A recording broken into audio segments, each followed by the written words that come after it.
Mãe. Ei, mãe. Ui, Deixa eu te contar uma coisa, mãe. Calma, menina, você quase me Eu vou mata te de contar uma susto. coisa. O que Sabe o que aconteceu hoje na escola? O que, Chegou filha? um novato.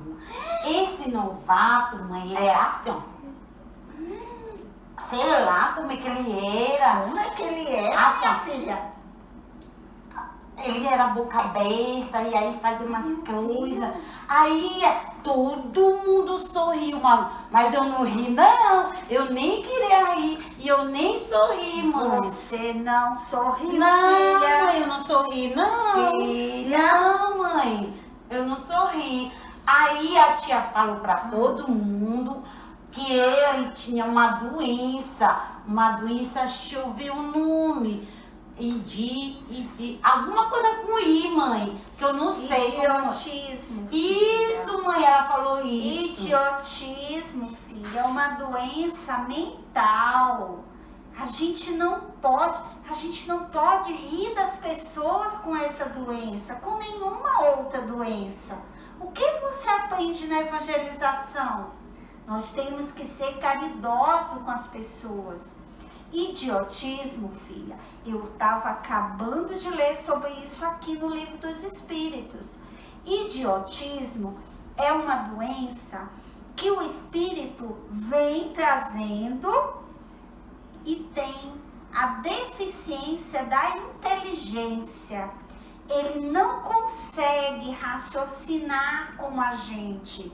Ele não consegue pensar porque ele tem essa deficiência mental. É uma prova para o espírito. Às vezes, está aqui no Livro dos Espíritos, dizendo que às vezes esse espírito, em outra existência, ele foi muito inteligente, mas usou mal da sua inteligência. Por isso, vem com essa deformidade física. Mas às vezes, ou na maioria das vezes, ou sempre, o corpo é que é doente, não é o espírito. E nós temos que ser caridosos. Não podemos rir dos nossos amiguinhos ou das pessoas que são doentes. Isso é falta de caridade.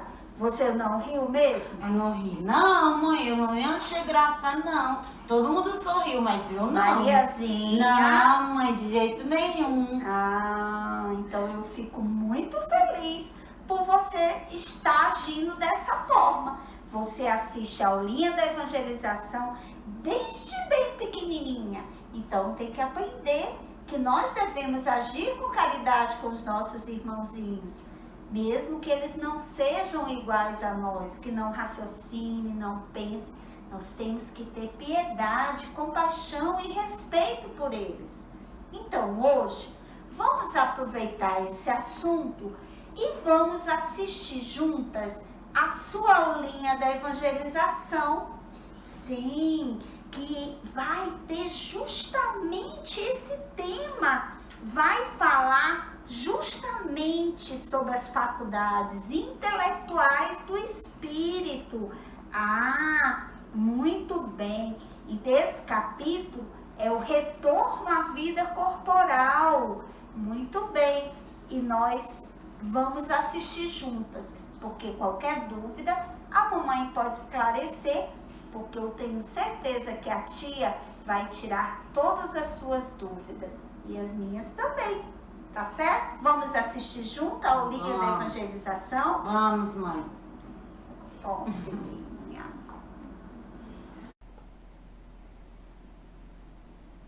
Vamos agora em mais uma aulinha da evangelização espírita infantil online, do Livro dos Espíritos 2 para criança, com a sexta aulinha, com o tema da volta do espírito à vida corporal, do idiotismo, loucura, até o esquecimento do passado.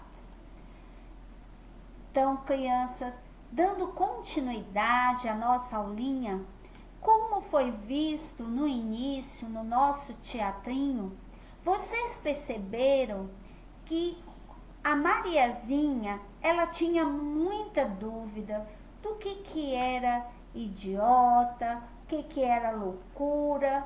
Então agora vamos esclarecer. Hoje estudaremos alguns temas que estão diretamente relacionados com a reencarnação. Sim, e o primeiro será idiotismo e loucura. Mas antes nós vamos fazer a nossa oração, nos preparando para a nossa aulinha. Vamos fechar nossos olhinhos, vamos agradecer ao Papai do Céu por mais um dia, pedir a Ele que ilumine as nossas famílias, que ilumine as nossas evangelizadoras e que Ele fique conosco hoje e sempre, que assim seja. Vamos então? A volta do espírito à vida corporal, de idiotismo, loucura, até o esquecimento do passado. Tem algum fundamento o pretender-se que a alma dos cretinos e dos idiotas é de natureza inferior? Edom, vamos ver o que os espíritos nos esclarecem na questão 371. Mas antes da gente ver qual a resposta dos espíritos, vamos lembrar o que significa idiotismo e loucura. Então, nesse estudo, nós vamos identificar que idiotismo, ou cretinismo, são doenças do corpo físico, que o espírito, ao reencarnar, ele vem dotado dessas deficiências mentais. Então, esse espírito, quando ele renasce, ele não tem a mesma inteligência ou não domina a sua inteligência, não é dotado de inteligência naquele corpo físico e o espírito ele não tem a liberdade, não consegue se comunicar, se manifestar através do quê? Do cérebro. Não é através do cérebro que o espírito se manifesta, consegue emitir os seus pensamentos, aquilo que está pensando, consegue educar a sua mente. Então, a pessoa, o espírito, quando ele reencarna com uma doença dessa, ele não consegue ter essa comunicação, ele não consegue se desenvolver intelectualmente de forma normal, como todos nós. Eles têm essa dificuldade. Eu acho que é por isso que Kardec fez essa pergunta para os espíritos. Se esses irmãos que nascem com esse problema, que tem a alma num corpo que está doente com essas doenças, se eles são de natureza inferior. Por que ele perguntou isso? Porque nós sabemos que os espíritos, eles só evoluem pela sua asa da intelectualidade, ou seja, pela sua capacidade de raciocinar e de adquirir conhecimentos intelectuais e pelo seu desenvolvimento moral. Esses espíritos, eles não têm, nesse corpo doente, na condição que eles voltam, eles não têm essa capacidade nem de se desenvolver intelectualmente e nem de se desenvolver moralmente. Então, o que os espíritos nos falam? Que não tem nenhum fundamento essa ideia de que a alma, o espírito desses seres que reencarnam dessa forma são de natureza inferior. Eles trazem almas humanas. Não raro, eles são mais inteligentes do que a gente imagina, mas eles sofrem da insuficiência ou de não possuir uma forma de se comunicar, da mesma forma que no mundo sofre da impossibilidade de falar. Então vamos pensar, Edom. Nós enxergamos através de quê? Dos olhos. Muito bem. E se você tiver alguma doença nos olhos e perder a visão, você vai conseguir enxergar? Não. Não, porque você enxerga através, se o espírito está reencarnado, ele vai enxergar através dos seus olhos, quando ele estiver aqui encarnado. A mesma coisa é o cérebro. Ele só vai conseguir se comunicar ou se fazer entender ou entender o que está acontecendo ao seu redor através do seu cérebro físico, se ele estiver funcionando adequadamente. Mas isso não quer dizer que, por exemplo, esse espírito que tem esse problema, quando ele dorme, o espírito dele faz o quê? Fica lá dormindo com ele? Não. E o que faz o espírito quando o corpo dorme, Mariazinha? Ele vai para outra esfera, né? Vai passear lá, aprender com os outros espíritos. Pois é. O corpo dele é doente, mas o espírito não. E por que então que esse espírito, como eles falam, muitas das vezes esse espírito, ele é até muito mais inteligente do que nós. Mas vamos ver então o que os espíritos nos falam a respeito disso.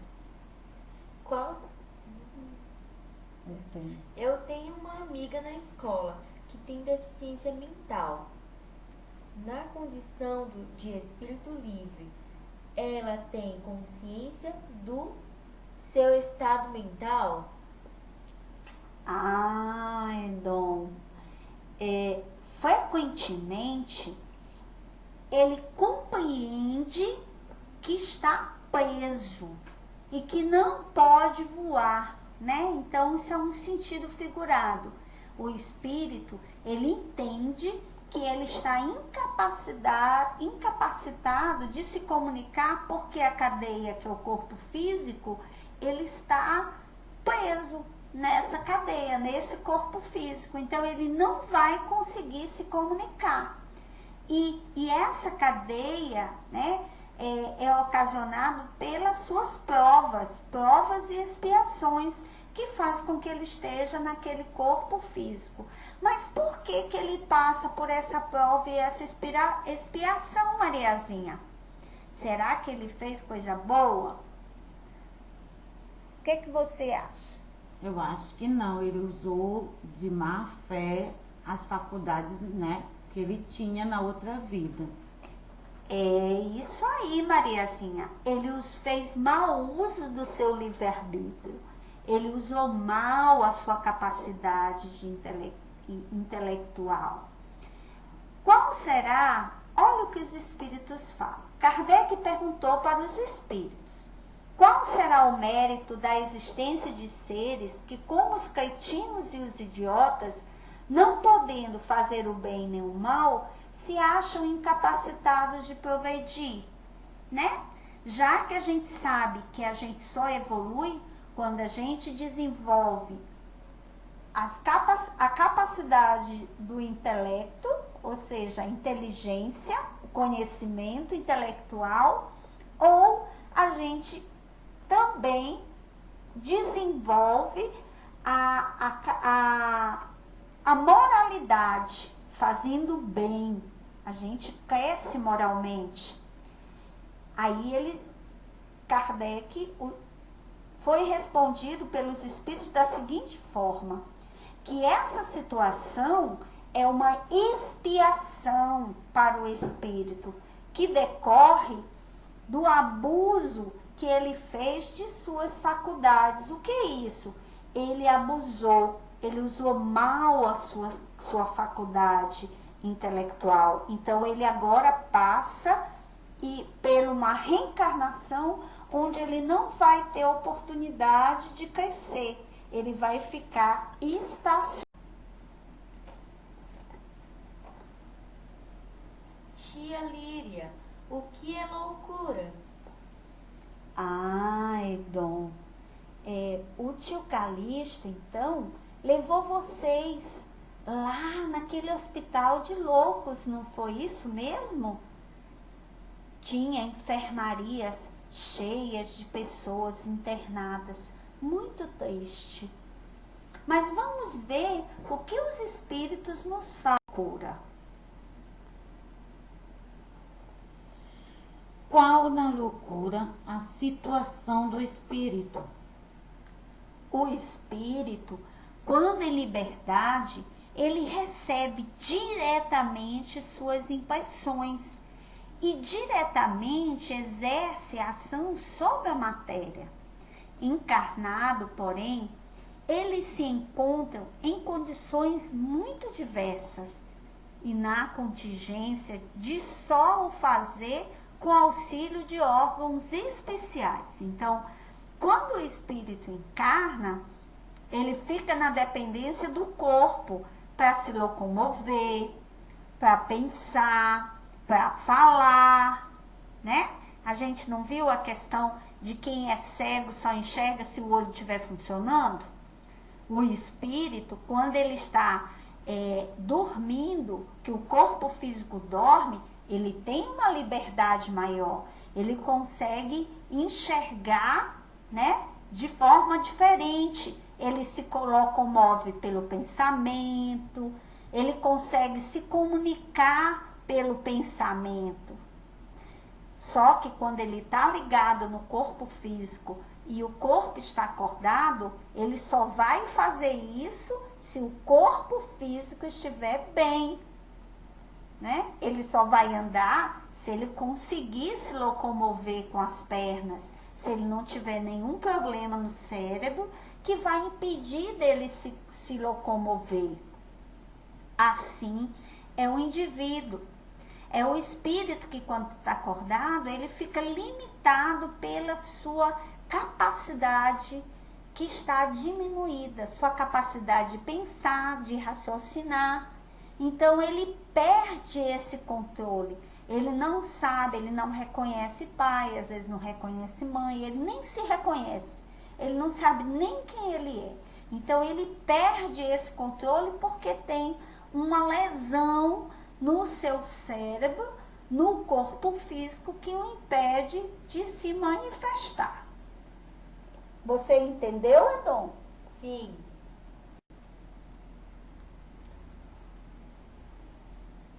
Então, os espíritos, Edom e Mariazinha, eles também esclarecem o que existem dois tipos de loucura. A loucura obsessional e a loucura patológica. O que é uma, o que é outra? Então, na loucura obsessional, vamos observar esse diálogo. Doutor, minha filha tem cura? A menininha, ela estava internada naquele hospital que o tio Calixto levou o Edom e a Leninha para visitar, que era um hospital de pessoas com loucura. E a mãe perguntou para o médico: doutor, minha filha vai se curar? Ele disse: vamos aguardar, porque nem ele estava conseguindo identificar qual era a causa da loucura da filha dela. Mas olha, qual era a causa, Edom? Você consegue enxergar? Era o espírito obsessor, tia. Era um espírito obsessor, muito bem, Edom. Então o espírito que estava ali perto da menina, a estava dominando. Dominando o quê? Seu quê? Sua mente. Muito bem, estava dominando a sua mente. Estava ali dominando. Ela só fazia o que ele queria. Ele dominou e ele tirou dela a capacidade de pensar por ela mesma. Já estava no estado que a gente chama de subjugação. Não há lesão orgânica. É o próprio espírito que se acha afetado pela subjugação de um espírito estranho que o domina e o comanda. Muito bem. Então aqui o espírito está dominando a mente daquela menina. E ela não se dá mais conta do que ela está fazendo. Ela já perdeu esse controle da sua mente. O espírito já dominou o seu pensamento. Isso é uma loucura causada por uma obsessão. E a loucura patológica? Vejamos esse diálogo. Doutor, então ele tem um tumor cerebral. Por isso ele estava agindo de modo estranho? Sim, ele tem um tumor cerebral muito grave. Então, ele estava agindo dessa forma. Porque a loucura patológica, criança, é produzido por uma desordem, por um problema no órgão de manifestação do pensamento, que é qual? O Cérebro. Muito bem, é o cérebro, que é o órgão de manifestação do pensamento. Então, entendeu a diferença, Ledon e Eninha? Sim. Loucura patológica, você tem uma doença física. Loucura obsessional, você tem o quê? Um processo de obsessão. Muito bem, vocês aprenderam direitinho. E a infância? Nesse capítulo nós também estudaremos sobre a infância. Então, olha só.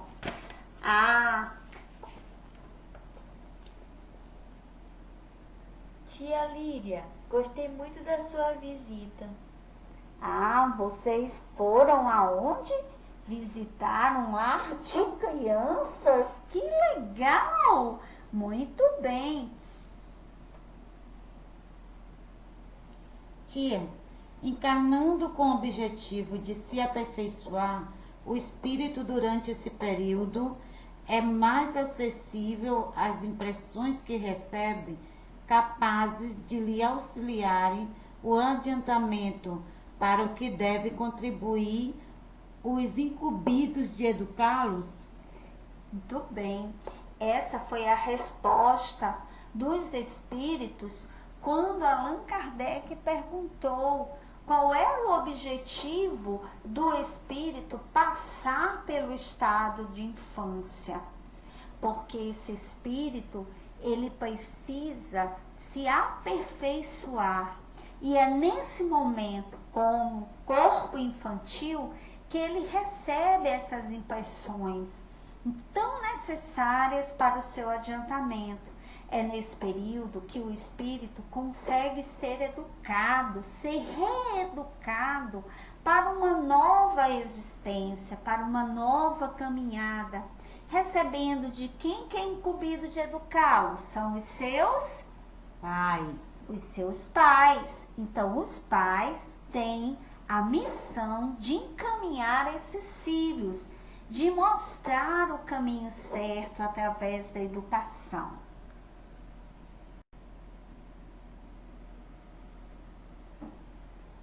Como é linda a filhinha do papai. Ela não se lembra, mas ela foi inimiga dele na reencarnação passada. Hoje são pai e filha e como eles se amam. Então as crianças, elas são esses espíritos que Deus manda para uma nova existência. Para que para que não possa ser imputada excessiva severidade. Então nascem assim, tão pequenininhos, tão frágeis, tão delicados, com uma nova roupagem.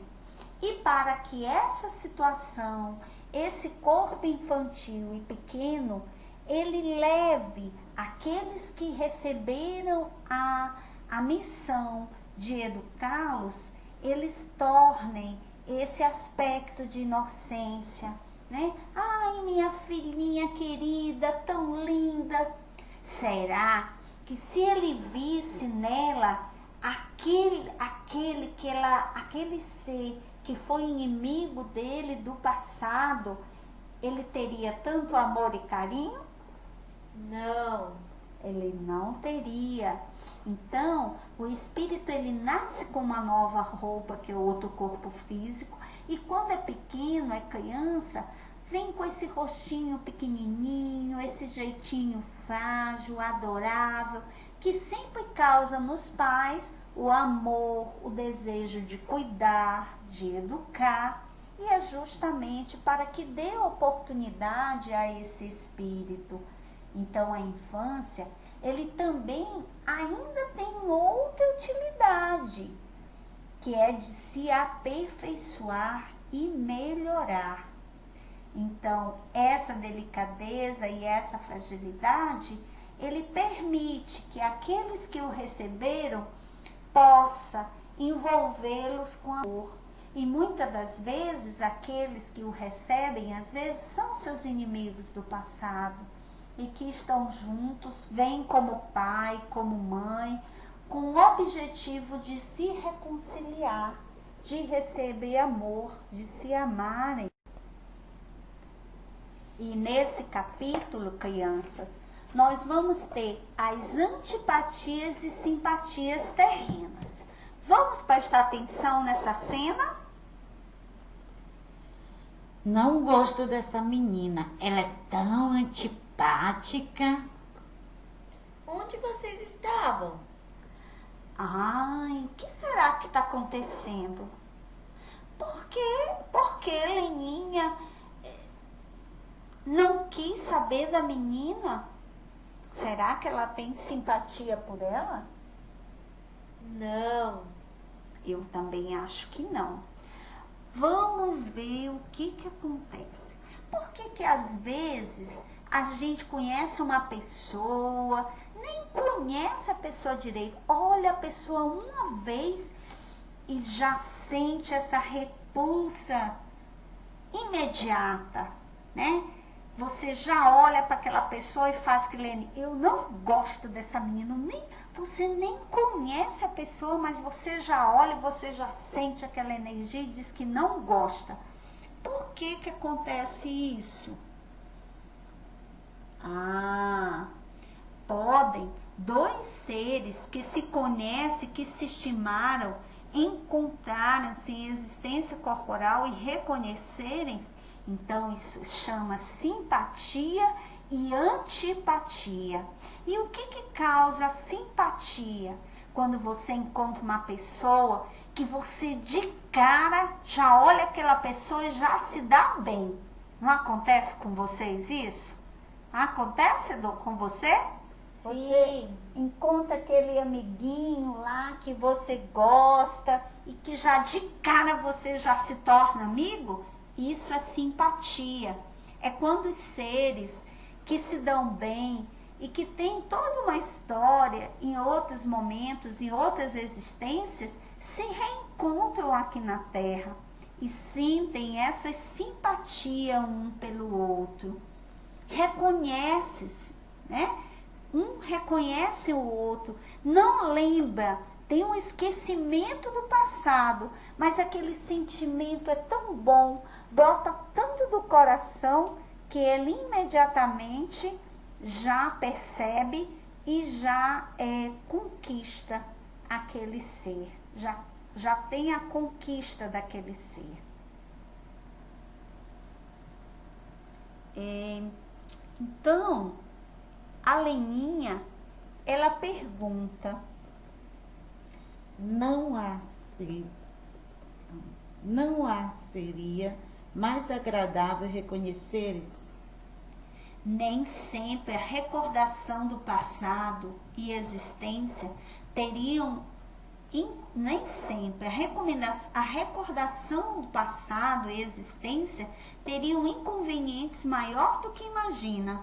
Depois de morto, reconhecer-se-ão e saberão que tempos passarão juntos. Às vezes é importante nós não conhecermos, para a gente recomeçar uma nova existência perdoando. Porque às vezes se você recordasse, você não teria a chance de perdoar aquela pessoa, porque de cara você já ia dizer, aquele ali foi meu inimigo, eu não quero nem papo com ele. E hoje mesmo você sentindo essa repulsa, mas às vezes você se dá bem com a pessoa, conhece, e lhe dá essa oportunidade de você ficar bem, né? Então, nem sempre a recordação do passado ele é uma coisa boa. Por isso que nós nascemos com o esquecimento do passado, para que a gente nos possibilite a gente continuar com esse ódio. Vamos ver o seguinte. Portel, Naná largou Juca, que se matou pela ingrata, e Juca voltou a ela, é o filho que a desacata. Cornélio Pires. Olha essa quadrinha que o Cornélio nos trouxe. Tá aqui, ó. A Naná era apaixonada, ela se apaixonou por outro e largou o Naná. Ó, ela se apaixonou pelo Theo, a Naná se apaixonou por Theo e largou o Juca. E o Juca se matou por ela. Ele se matou porque ele não conseguiu perdoá-la. E aí o que aconteceu? Em outra vida, a Naná, o Juca, ele veio como filho da Naná. Mas olha o que ele está fazendo aqui. O que ele está fazendo? 1, 2, 3 e já. Vai puxar o tapete e fazer ela cair.